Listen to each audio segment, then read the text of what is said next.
Добре дојдовте во За или против. Јас сум Лјупчо Цветановски, мој денешен гостин е професор доктор Гордан Каледжиев, професор по казнено право. Добре дојдовте. Добро вечер. Професоре, громогласен мог буквално и по повеќе од месец дена откако Дуња Мијатовиќ, комесарот за човекови права во Советот на Европа, го испратила писмото до тогашниот премиер Ковачевски, се работи за хашките случаи. Во тоа писмо таа бара поништување на амнестијата за хашките случаи. Во меѓувреме се појави и техничкиот премиер Талат Џафери, кој што во име, претпоставувам, на власта, бидејќи е технички премиер, но и на државата, изјави дека тоа било завршена работа. Искрено, професоре, може ли злостор против човештвото, како што се хашките случаи, сите 4, да биде завршена работа? Морам да признам дека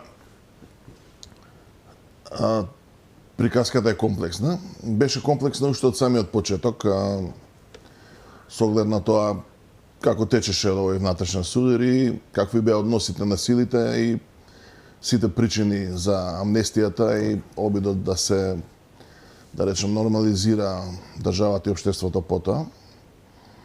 Паралелно одеа овие приказни со Меѓународниот суд за поранешна Југославија, Хашкиот трибунал.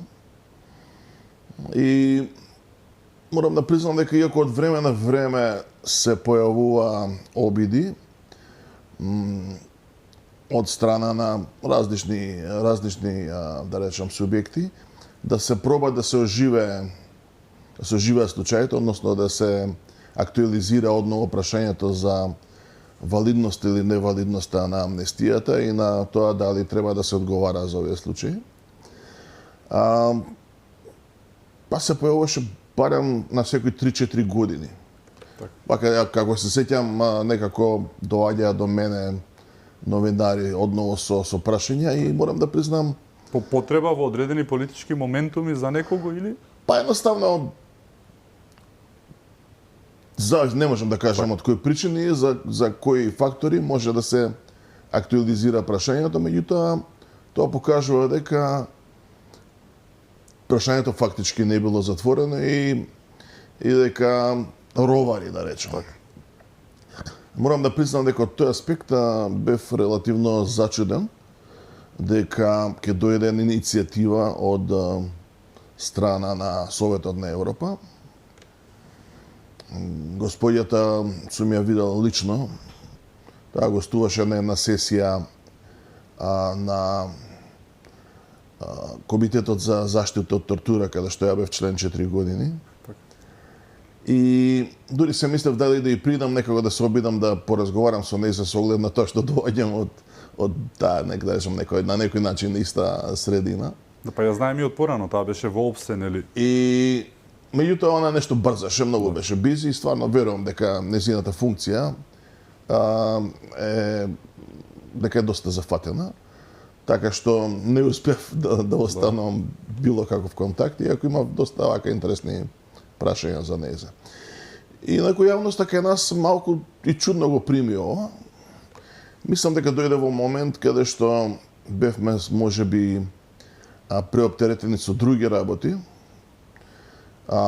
Целата политичка ситуација тука, ова последни, да речем, збиднување или будалаштини со тој закон за рестрикции и слично, дека дојде во некој момент каде што ние документите на страна. Да. Не се знајдевме, односно немаше веќе доволен интерес. Значи, овој интерес, велам, не е мртов, се прави од време на време, меѓутоа за пошироката јавност се чини како да е прашањето затворено.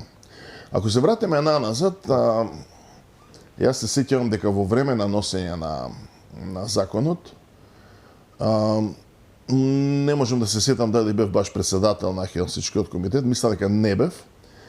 Се ми текнуе за тоа што Хелсинскиот комитет искочи со прилично стриктно гледање дека овие кривични дела како злосторство против човечноста не може да застарат и од таму за нив е неприфатлива амнестија, помилување и слично. И стоевме цврсто на тој став. Во тоа време нашиот председател, кој што беше во тоа време, подесна судија на Уставниот суд, Осман Кадриу, си даде оставка. И ја предпоставувам дека он во тоа време не можеше да обстане на ставот на Хелсиншки. Хелсиншки во тоа време сепак бил некоја уставно речено демократска институција, каде што председателот не успел да го сопре ставот и иницијативата, а врз него предпоставувам дека бил извршен соодветен притисок. И ете он дури си поднесе оставка, ако не се лажам, мислам дека така некако беше. Ако ме прашате сега, мојот став веројатно би бил поразличен. Јас нешто кусо се обидов да објаснам на прво што ми дојде кај нас, кога бараат новинари, често пати ве прашуваат многу сложени прашања и вие се обидувате да се консолидирате, да се присетите и да дадете 20 секунди ќе отидат во етерот, а другиот дел ќе не само тоа, едноставно ме прашуваат на мобилен, вие си бркате работа, мене ме начека за ова прашање во бифето на правниот факултет Сидоручков. Сега Сидоручков би се они за амнестијата, јас сега да се вратам напред и од прилика го дадов одговорот на кој што мислам дека стојам и сега. Значи во времето кога се носеше амнестијата, јас бев исто присталица на тоа дека не е дозволена амнестија за тие случаи и мислам дека ние не го одобрувавме начинот на кој што се затвори прашањето тогаш на некој начин во Македонија. И тоа го подкрепувавме со юриспруденцијата на меѓународните судови и правната литература, каде што е неспорно дека меѓународните злостори, тортурата, вонсудските екзекуции се такви тешки злостори кои што не можат да подлежат на амнестија или помилување генерално. И затоа има юриспруденција на меѓународните судови, особено богата на овие во Америка. Интерамериканскиот суд, слично да Европскиот суд за човекови права, има исто така богата юриспруденција. Па мислам дека и Комитетот за човекови права на Обединетите нации. Така што во литературата е тоа неспорно. Јас дури, ако не се лажам, во една моја статија во врска со разврските околу СЈО, особено во делот на што ќе биде со помилувањата на Иванов, тврдев дека единствен пат на Македонија во Страсбур да се одбрани од постојната юриспруденција, кој иначе прашање се уште да речам во воздух, бидејќи ни го вратија случајот на процедурална основа. И тоа е многу сложена работа околу приказката околу Страсбур и начинот на кој што го решија, но се покажува и во овие случаи и кај амнестијата за Хаг и кај помилувањето на Иванов слични моменти. Значи, од една страна и едното и другото се недопуштиви во принцип за тешки повреди на човековите права, меѓутоа ние кај Иванов требаше на листата на утврдени неспорни ситуации, како овие што ги спомнат, значи вонсудска екзекуција, тортура и злосторства против човештвото и војни злосторства, да се додаде тешки кршења на човековите права, што уствари постои, но ние требаше да покажеме дека случајот на Македонија е релативно посебен, односно дека евентуално злоупотребата на власта во типот на заробена држава, како што се нарекуваше во тој момент, да речам, овие делата извршени или кои беа ставени од страна на СЈО како товар на политичката елита на ВМРО од тоа време, дека тие евентуално сами по себе се еден вид нов квалитет, кој што може да се додаде на овие неспорни чинители, за да се каже дека ете тоа е главната причина зашто не би можеле да се одобрат и помилувањата. Ако се вратиме сега на амнестијата, повторно има една сличност меѓу двава случаја. Тоа е генерално Македонија како држава, или Северна Македонија, како што некои викаат, нема капацитет да се справи со сложени правни прашања. Значи, тоа го гледаме и со амнестијата, после со помилувањата. Враќањето, не Значи, пресне ниту така. сега Врховниот суд Да. може да се справи како што треба и го игнорира прашањето. Не можете да кажете вие, како што е во Транспортер кажано, дека не постојат помилување ако се издадени од председател подпишани све, затоа што тие помислење на некого не вон процедура се е без основ. Тоа можеме ја да мислам или може да се спориме, меѓутоа Помилувањата постои. некои Да. тоа се правни акти кои што се оспоруваат во правни процедури, не се оспоруваат некој мисли. Значи, не е работата кој што мисли. Едно сигурно, ние ниту Уставниот суд, ниту Врховниот сега, па верувам ни овој новиот уставен, има таков капацитет што вакви сложени прашања би ги решил јасно, направен основ. И те после се тркалат и се решават полуполитички. Во времето кога прашањава дојдоа пред Уставен суд, ако не се лажам, имаше иницијатива од Игнат Панчевски за оспорување на законот за амнестија, која е одбијана. Имаше подосна иницијатива на група граѓани, за мене непознати. Мислам беше поддржан од ВМРО, не сум сигурен, кој што го оспорува законот плюс автентичното толкување. И искочи дека автентичното толкување уствари не е ни толкување. Односно се парафразира или се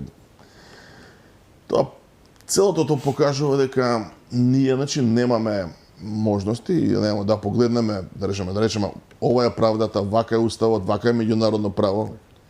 Во конкретниот случај, за жал, Уставниот суд ова што јас го зборував, воопшто не го коментира меѓународното право и слично, и носи еден заклучок кој што гледам колегата Шасивари, да му честитам, го избрале за заменик во комисијата венецијанска, го коментира како клучно наоѓање во тие две пресуди на Уставниот суд, кај што вика спротивно на ова што вика меѓународното право и што е општо прифатено во литературата, вика, не го гледа меѓународното право и вика, во Уставот не постои уставна забрана да се даде амнестија за било кое дело.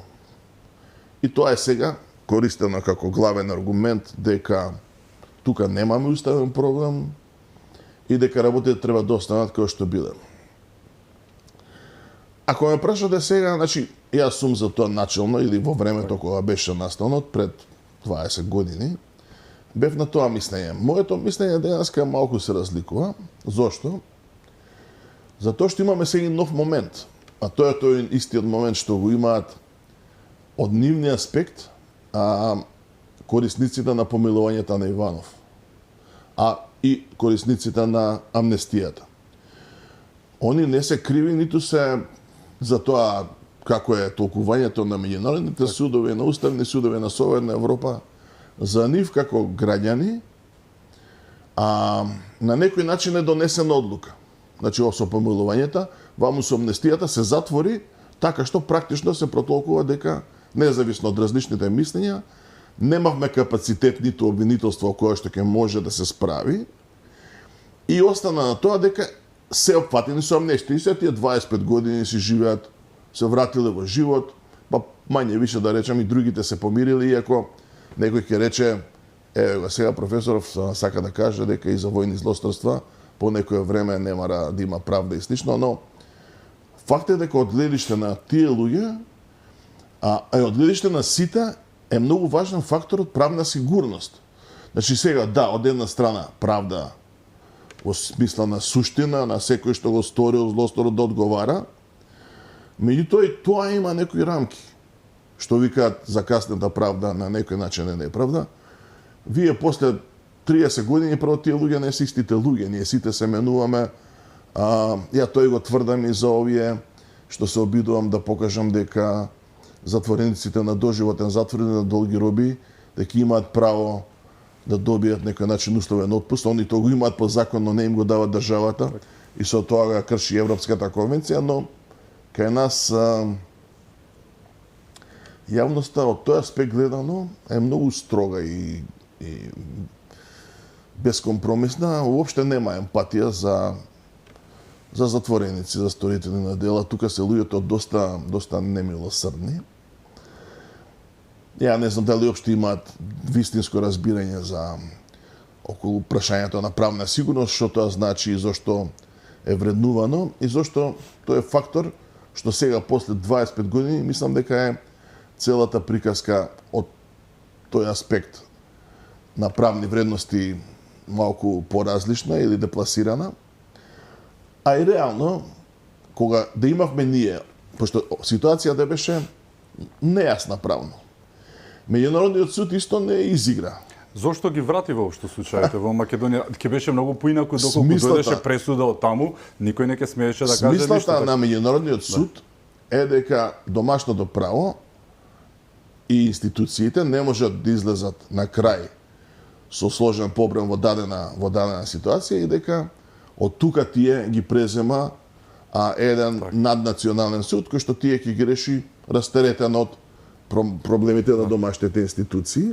Не преценија потоа кога ги вратија? Па ја исто да ви кажам, од секогаш се чудев зашто не ги врати и мислам дека ни направија некоја дупла финта. Так.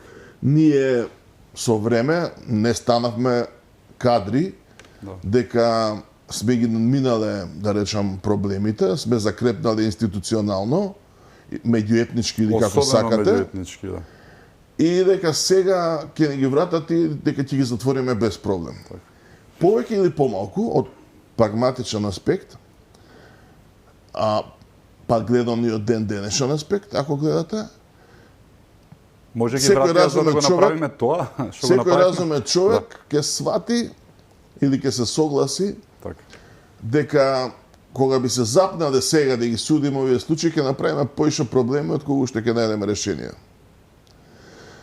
Односно, ќе се заглавиме во минатото, не дека филозофијата на казненото право и на казнувањето на војни злостори е дека мора некои работи сепак да се решат за да се оди напред. Така, добро, тука убиства имаме киднапирања. Меѓутоа тоа се прави или се прави кој што е направено после Втора светска војна, завршува војната, се судат генералите, се судат едни други. И тоа не е идеално. Никој не ги осуди, фала Богу, на американците за атомските бомби. Да. Така што ни меѓународната правда не е идеална, па така ни хашките случаи не би идеални. Кој како ги вратија, тоа може некој да напише книга, мене лично не ми е познато, но ми остави горчина, да речам, во смисла на тоа дека ете ни направија дупла финта. Дури ни сега не сум сигурен дека целата приказка со писмото е bona fide. На што се базира таа? Ние денеска како општество не сме ништо подобри, не сме ништо поспремни институционално, можеби полошо стоиме.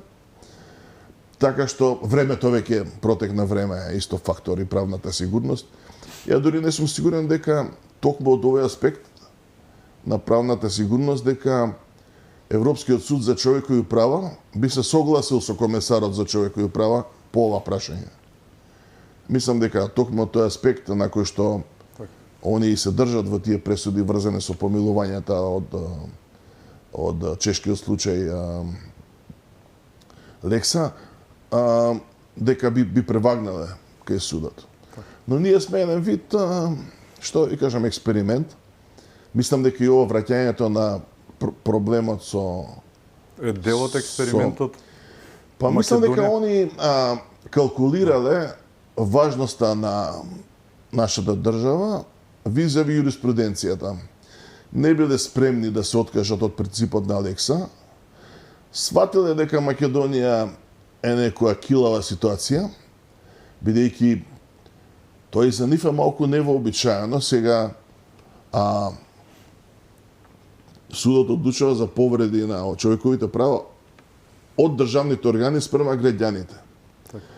Сега овде е некоја спинувана ситуација кај што председателот се става во контекст на заговор со обвинетите или на некоја блискост и слично, и тоа за нив е чудна ситуација, таму едноставно му се верува на председателот и тоа е тоа. Затоа и таа постапка нема правни лекови, затоа што ако имате, не знам, една колку десетина или колку помилувања на база на тоа се е дадено со доверба, со устав и со закон на председателот како одговорна институција и никој не помислува во нормална држава тоа да го злоупотребува. А ние веќе имавме повеќе пати дадени амнестии од Бранко Порано и од други, кај што се спасува партиски големото уго, така. Така што целата таа приказка е посложена, од што изгледа, ама едно се покажува многу тажно, освен тоа дека не може до крај да истераме институционално со прашања по однос на правдата и на одговорноста, покажуваме дека сме прилично некадарни и неспособни да воопшто влеземе во принципиално решавање на посложени правни прашања.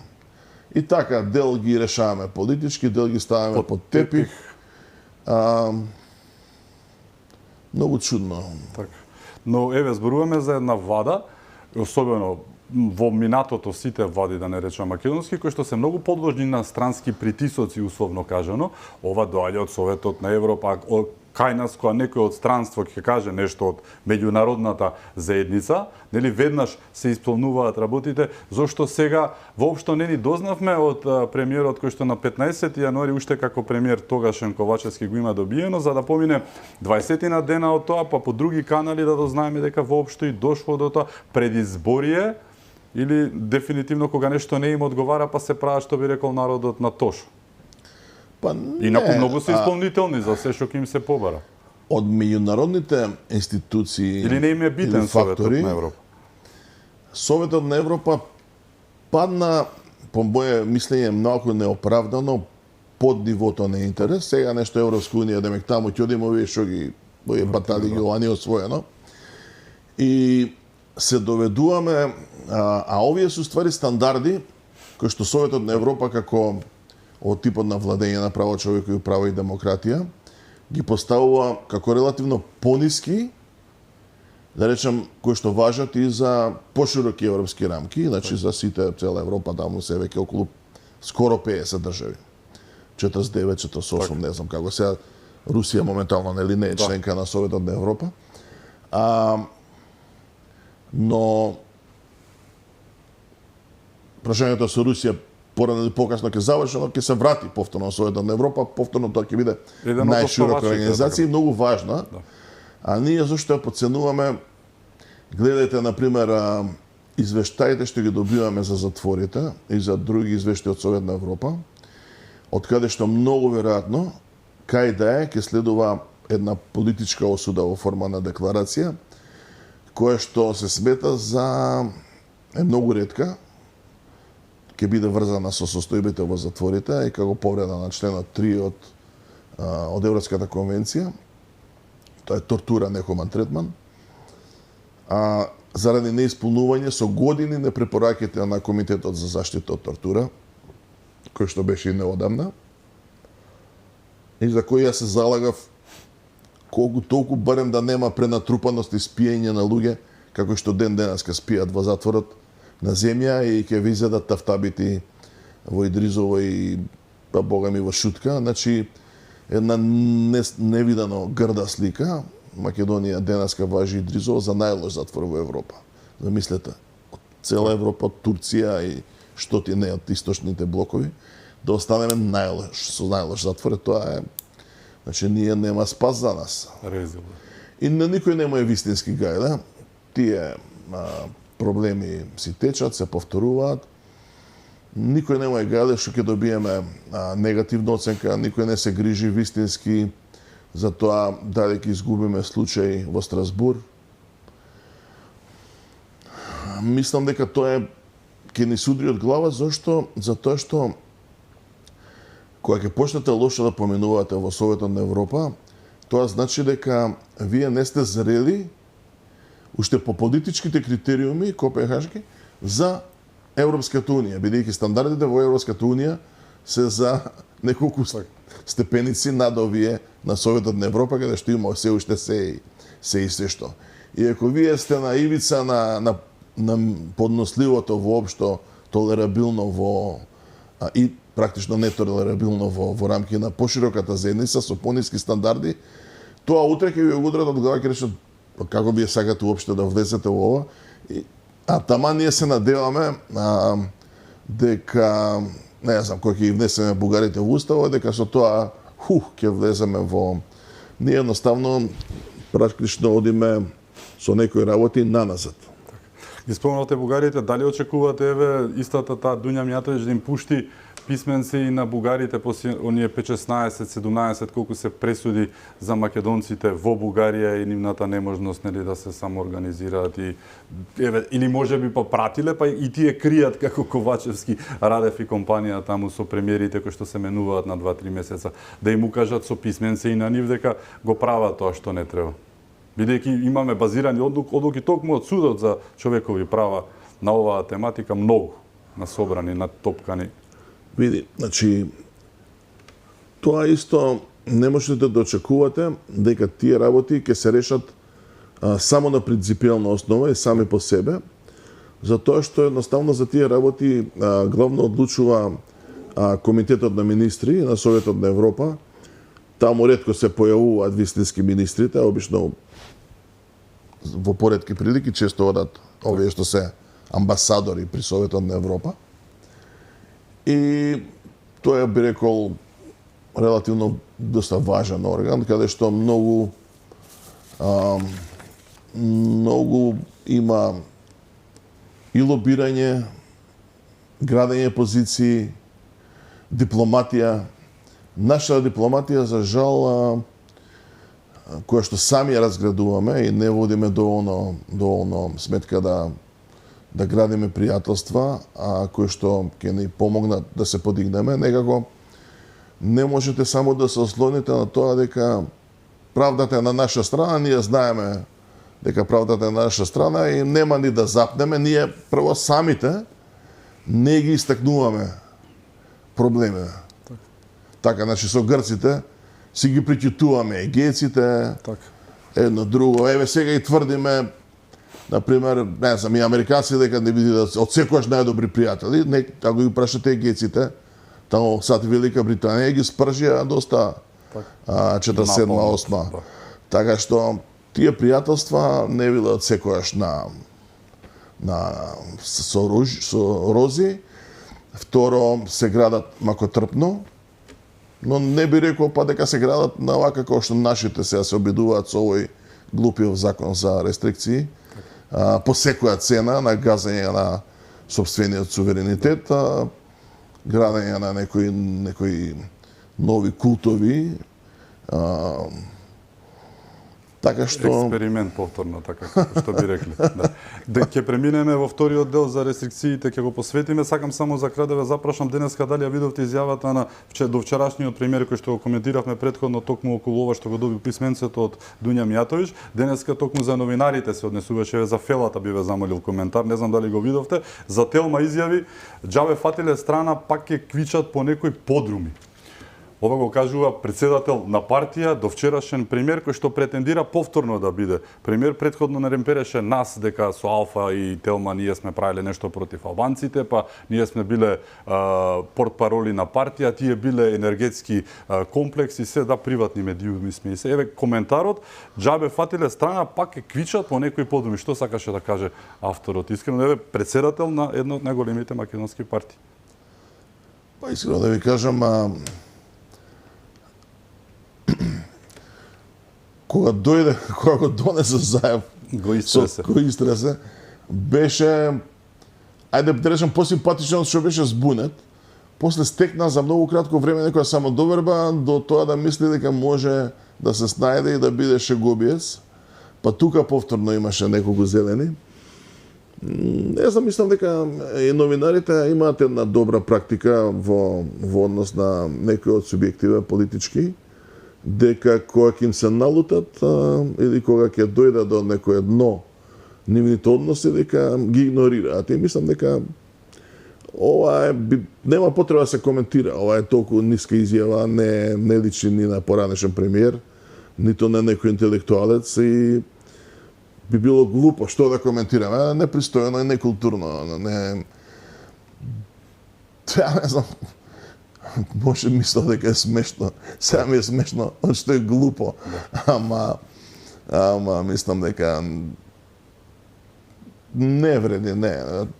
Мислам, не треба да се заборават овие работи, не треба дури ни јавноста да ги заборави, и од тој аспект можда од една страна сикам да културно е да се премолчат овие глупости, да не ги слушаат луѓето.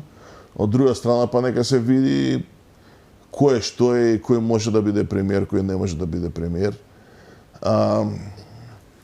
Ние се што дочекаме, искрено да ви кажам. И понекогаш си мислам дека едноставно немаме среќа никога да дојде некој харизматичен лидер кој што ќе биде посветен и стварно да не извади од калта. Знаете, кога ги жалите некои деца зашто едноставно родителите им се за никаде или немаат родители, едноставно судбината така си поиграла со нив. Иако скоро читав една мисла дека судбината е само изговор за нашите неуспеси. Македонскиот дефетизам, да. Што да прави, што ќе прави, што не било пишано и да си легне, така да. Така што, а од друга страна се сеќам и на мудроста дека секој народ има таква власт каква што заслужува, па можда би не сме заслужили да подобро, не знам што да кажам. Во секој случај депресивно, да не речам трагично. Благодарам. Значи, имаме уште многу теми со вас за отворање, ќе посветиме голем дел за рестриктивните мерки. Професорот имаше одлични анализи на оваа тема, меѓувреме имавме и некои враќање од страна на власта, особено од односно вице-премиерката за добро однесување или за борба со корупција, како и да е. Одиме со оваа тема во вториот дел. Наш гостин е професор доктор Гордан Калеџиев. Се раќаме веднаш по рекламите. Останете со нас.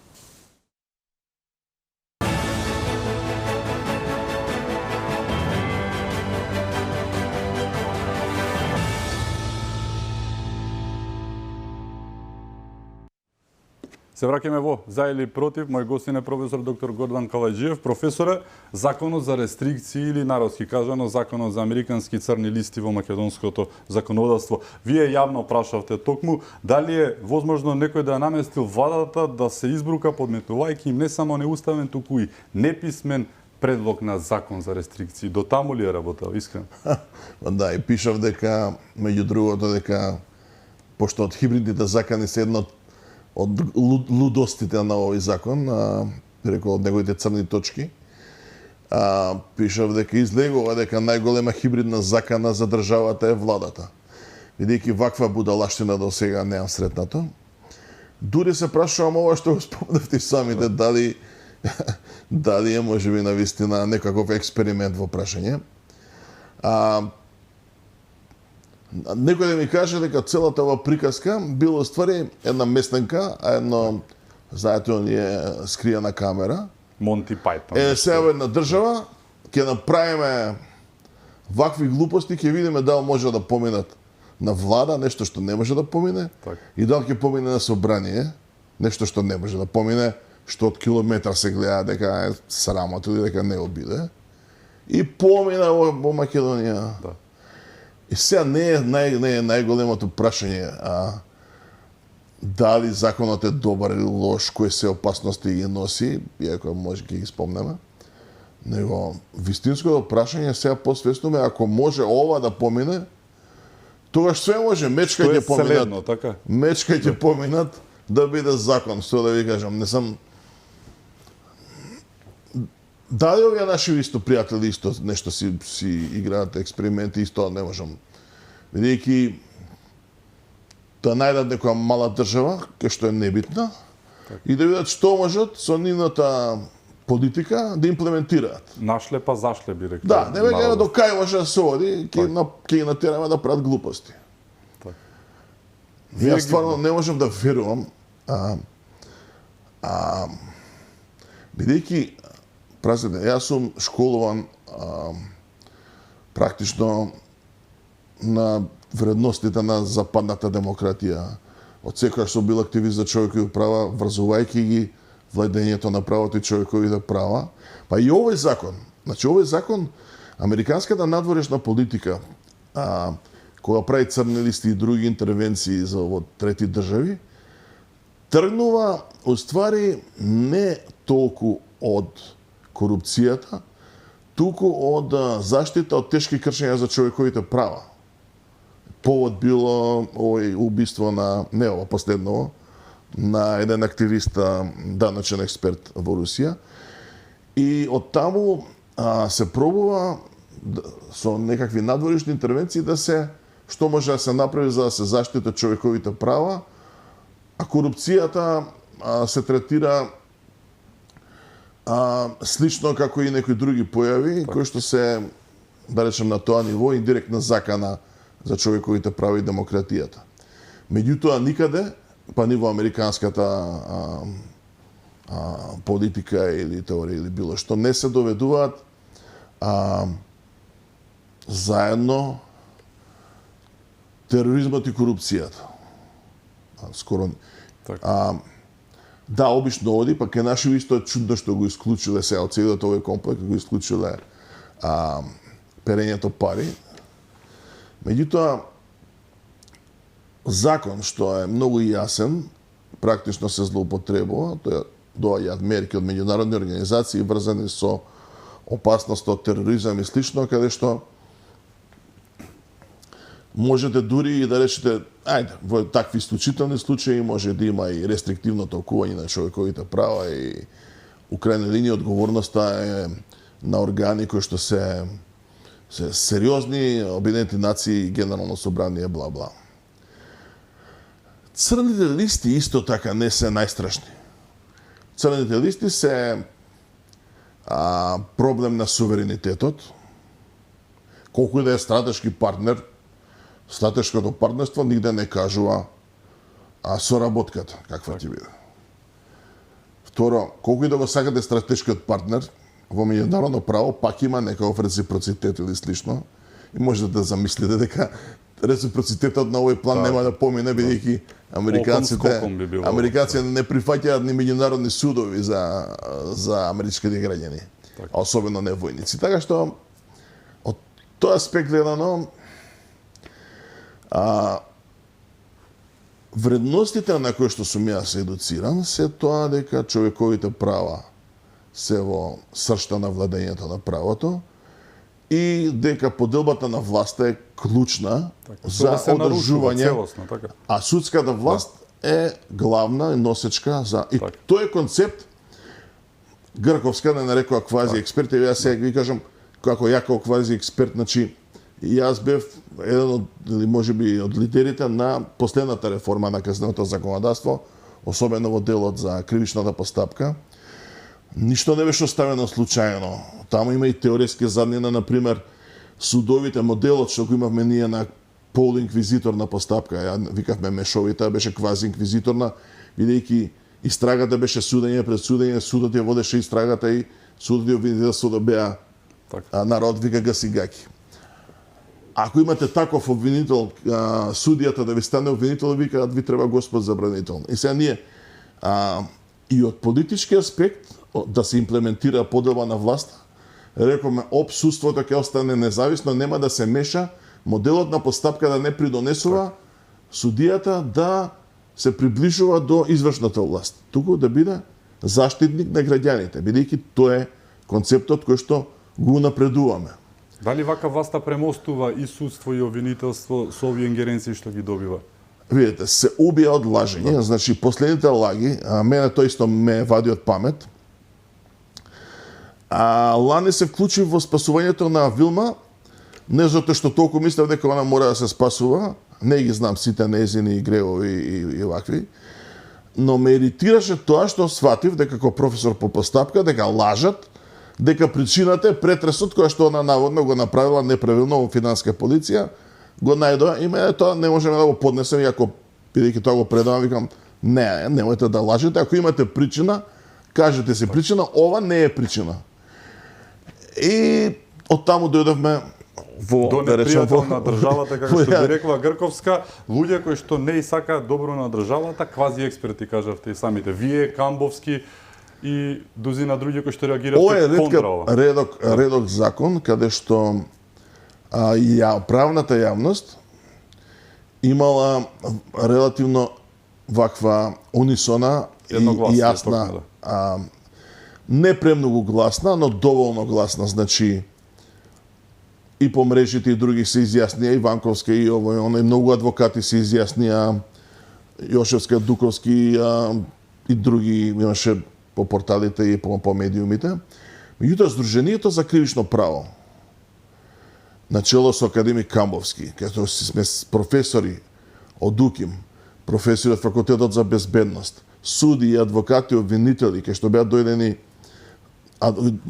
за жал нити на дебатата стручна, ниту во ниједна јавна емисија не се појави Гарковска да го брани тоа.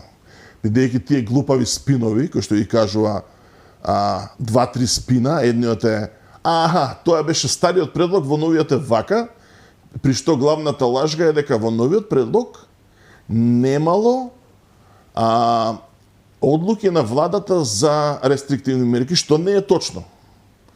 Ако се вратиме на тој проблем, само ова ќе го кажам. Значи, со американските црни листи, овие не знам кај ги измислеа британскиве, за да не бидат сами кои што хрватите со бугарите сакаат во уставот на не важно. Тие се проблем од аспект на меѓународно право и така натаму, на суверенитет, од аспект на многу закони. Меѓутоа,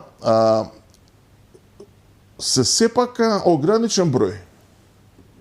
Они викаат проверени случаи, тука исто, јас ќе ја прашам Грковска, она тврди дека таму има докази, тие докази никој не ги видел. Тие се сепак политички постапки во кои што јас сум учен по американското право, дека секој има право на due process of law, a day in a court, викаат американците. Да имаш право да ги знаеш обвиненијата, да се соочиш со доказите против тебе и да ги изнесеш твоите докази. Такви докази има само судската постапка, не овие административни. Вика, доказите се дадени од наши органи. Денеска една новинарка, ваша колешка, со право постави едно интересно прашање. Вика, од кај имаат они право и по кои тоа регулативи нашите безбедносни и други органи им ги даваат на странски служби и на кои? Ние денеска е многу тоа целата приказка со безбедносни служби, кои се нашите партнери, до каде одиме со нив, имаат и домашните граѓани заштита, ние нормална држава не ве екстрадира ако ќе сторите кривично дело у странска држава врз основа на недоверба или ако таму не ви се гарантирани заштита од нехуман третман или фер судење, не дај Боже смртна казна, а не еве гледате на Асанж што му ветуваат, па ќе го прателе во Австралија да издржува, па едно, друго, трето. Си има таму преговори дека ако екстрадирате некој, што све очекувате, да не биде во прашање проблемот на човекови права. Кои се човековите права? Заштита на лични податоци. Зошто моите лични податоци би биле давани на странски органи од домашните? По кој основ? Значи, тоа е еден куп прашања, но генерално гледано, тоа не се голем број на случаи и таму нема некоја сериозна опасност по правната држава генерално. Оно што они не го кажуваат и јавноста не го конта, тоа е она многу поопасното дека условно речено времени мерки, кои што Грковска лаже, односно појма нема колку траат.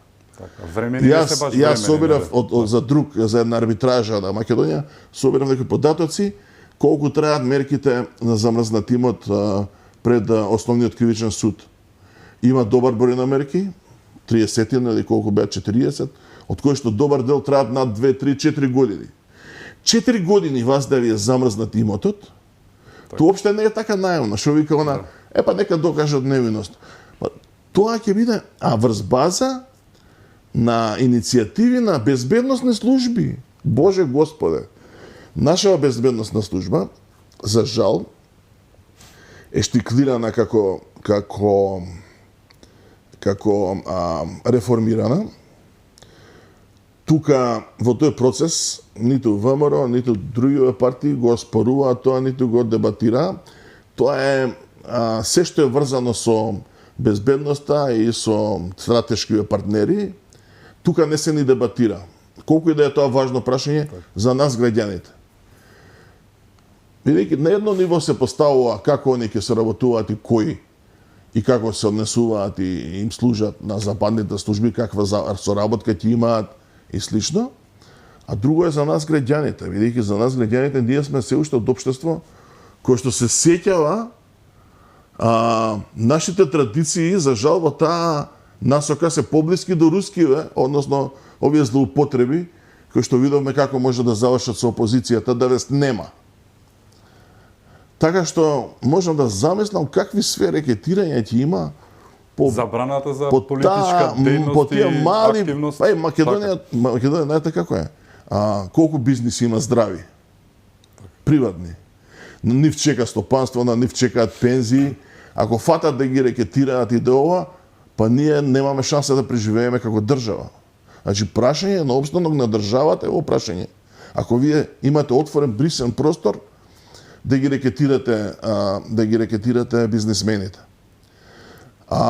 Заеда за политичкиве фактори влијанијата дури не е ни толку важно. Ова, да речам, долнев тие што произведуваат колку се 20-50-100 фирми во Македонија, што се некое здраво тло, не зборам сега за малите бизнеси, тие не се без значење, ама и тие ќе трпат. Вие им наведовте цели 11 одредби од Уставот што се кршат со овој закон за рестрикции. 11 одредби, така тоа не е... Па така ги избројав, да. Може би и повеќе. Да. Јас се обидов да напишам, да не остане само приказка, бидејќи да не се сведе на тоа на постерија на Facebook. Напишав една мала анализа и дел од нејзе ја скратив да може да излезе во медиумите, за јавноста да може да се запознае, бидејќи гледате на што наидуваме. Одма наидуваме на дисквалификации. Грковска одма на Сител Вести ме препозна како квази експерт кој што нема добри навари, јас сум се возбудувал, сум ги штител криминалците, бла глупости. Сега искочи целава група се квази експерти начело со академик Камбовски и тие биле тие што правеле неуспешни реформи, нити исти. И сега, пошто ние не чиниме, обвинителството не чини. Пази, прво не е културно извршната власт, која обвинителството е директно дел од извршната власт, односно е некоја транзиција меѓу извршната и правосудната власт. Нашето е во транзиција, да речем. И во светски рамки тоа е како избран еден процес каде што обвинителството се придвижува кон независна власт. Меѓутоа се уште и служи или е доста врзан со настапува во име на државата практично.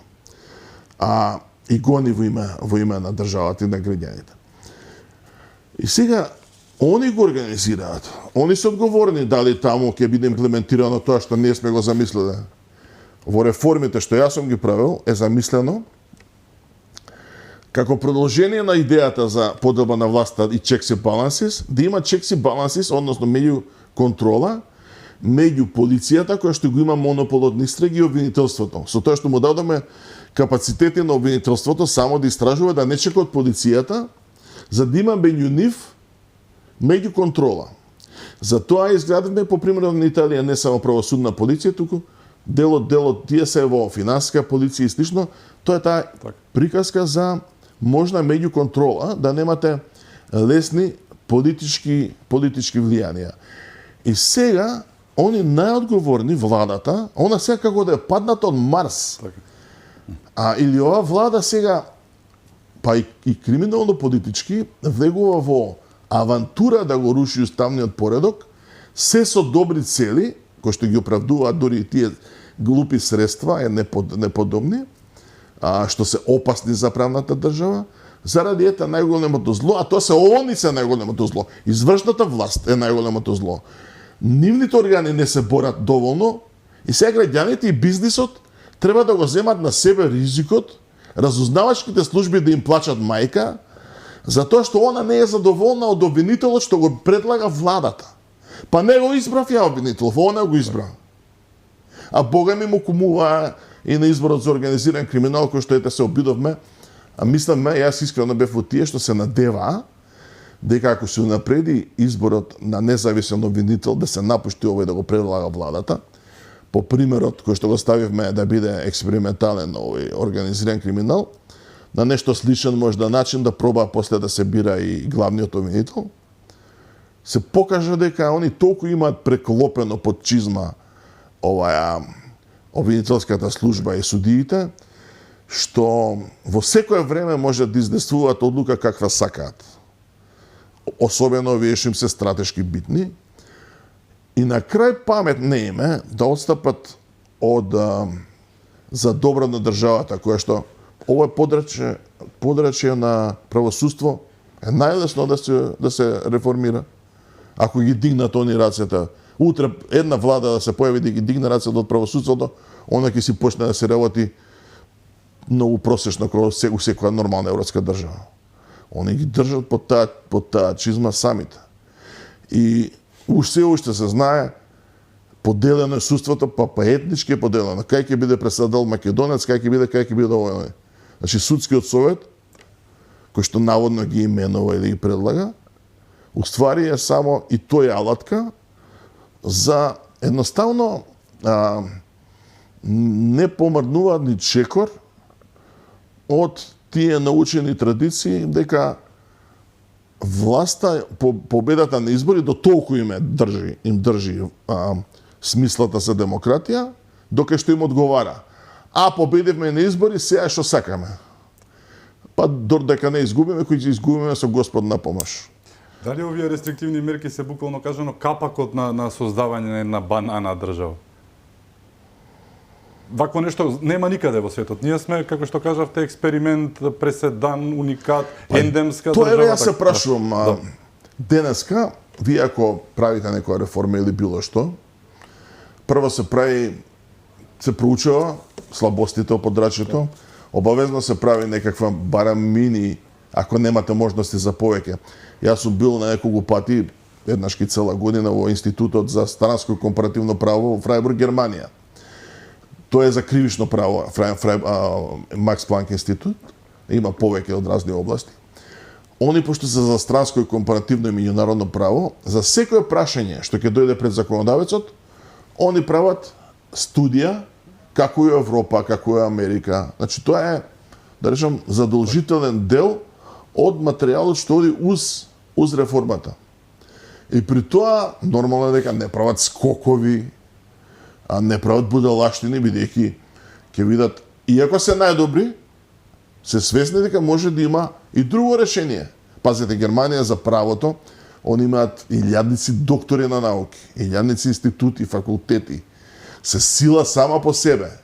Ако се таква сила, они покажуваат самокритика и скромност, да речат, чекај, ние ќе видиме прво како е кај другите. А не ваква една беда, еден математичар и еден доктор, седнале на колено, прават закон и ни го продаваат и направат правнициве квази експерти. И се ова пародија дојде. Што да кажете на тоа? Ја немам зборови дали овие луѓе се нормални. Бидејќи искачате со сериозна критика, аргументирана, да. Заклучоци од здружение, писани материјали од лево, од десно критики, си проаѓа на влада, си проаѓа прво читање. Идиоти ли се тоа, бе? Какви се тие пратеници и членови на влада? Како може да помена нешто што им кажува цела правна јавност дека тоа не го биде? Па добро, што е овој нашиот стратешки партнер? Господ ли е?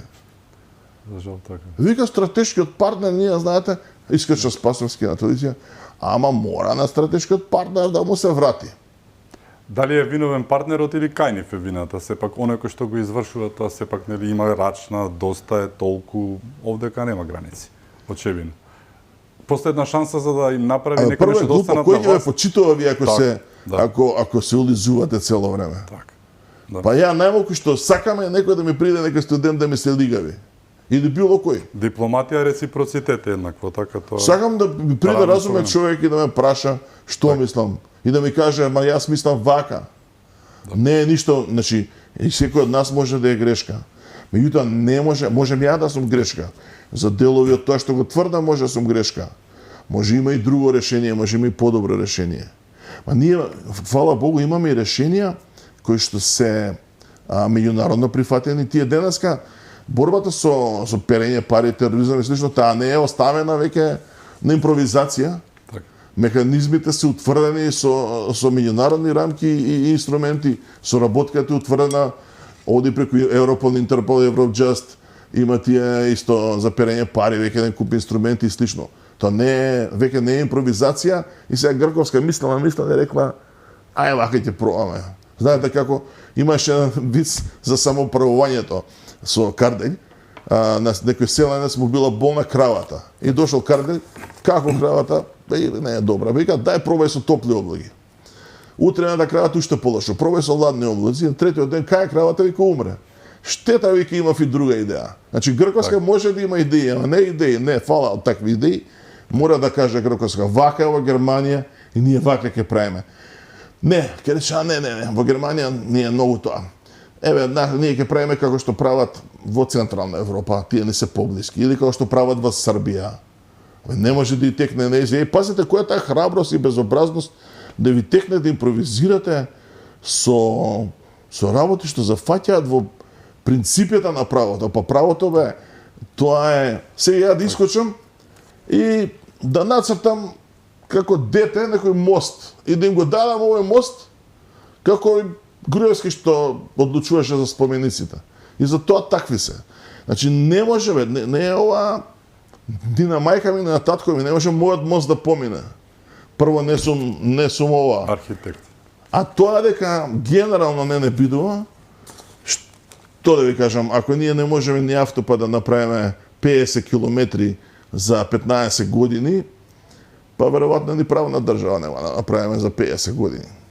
И веројатно не е толку естално, викам, не е ни задачата толку едноставна, бидејќи тие вредности едноставно кај луѓето очигледно не се всадени. Ако луѓето не разбираат што е сршта на уставниот поредок, зошто судската власт треба да одлучува за правото на собственост, за нашата слобода и така натака, а не извршната, тоа треба да го знае секој веќе што завршил осмолетка, односно деветолетка, а не министар за антикорупција да нема појма. И како опште се нафатила она? Или овој што беше пред незе? Како им ги даваат тие задачи? Тој путер сепак, да. Заплени огромно количество путер предходникот нејзин, ако се сеќавате. Лјупшо Николовски како најголем успех во неговото министерување со корупцијата, нели борбата, имаше заплена на путер во дејства, имаше уништување, толку се сеќавам јас лично од неговата задача успешност, така што. Многу беше добро, јас се сеќавам кога го избра и си гледав серија, гледам како ветува и сега како тоа кажува и нешто као си верува, као што ќе направил блава. Сигам како ќе направиш кога не знаеш што да направиш. Тоа не е така. Не функционира така. Не залепи тоа. Да. Ви благодарам што бевте мој гост. Благодарам, јас се надевам дека нешто објаснивме. Се надевам исто така. Не се сомневам. Благодарам уште еднаш. Ми беше чест. Се надевам дека нема да помине во второ читање, ако не очекувам. Да, знаете македонецот како вика, не може подолу, а оптимистот вика може, така што со ова влада се е можно, за жал. Уште еднаш ви благодарам што бевте мој гостин. Ви благодарам и вам што бевте со нас, да сте ни живи и здрави и чувајте се многу.